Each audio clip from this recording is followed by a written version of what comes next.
புத்தகத்தை காலால் மிதிக்க கூடாது என்பார்கள். அப்படித்தானேப்பா? ஏன் ஏன் மிதிக்க கூடாது? கடவுளா? நீங்க ரெக்கார்ட் பண்ணாதீங்க, பேச்சு வர மாட்டேங்குது. என்னன்னா இந்த நாதஸ்வரம் வாசிக்கிறவங்க முன்னால் உட்காந்து மாங்காய் சாப்பிட்ற மாதிரி. சரியா இருக்குதா, ஃப்ரேம் சரியா இருக்குதானே கான்சென்ட்ரேஷன் போமா, பேச்சு வர. காலால் புத்தகத்தை தொடக்கூடாது. ஏன் தொடக்கூடாது என்றால் பிள்ளை சொல்கிறது அது கடவுள். வாசிப்பாளராகிய நான் சொல்கிறேன், சில புத்தகங்கள் இருக்கு காலில் போட்டு மிதித்து கிழித்து தீயில் போடக்கூடிய புத்தகங்களும் இருக்கு. இருக்கா இல்லையா?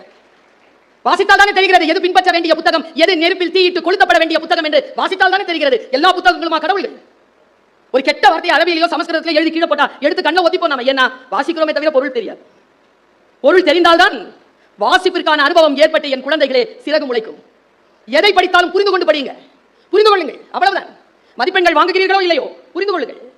மதிப்பெண்களை விட நீங்கள் புரிந்து கொள்வது மிக மிக முக்கியமானது என்று நான் சொல்லுகிறேன். ஒரு ஆசிரியராக நான் சொல்லுகிறேன்.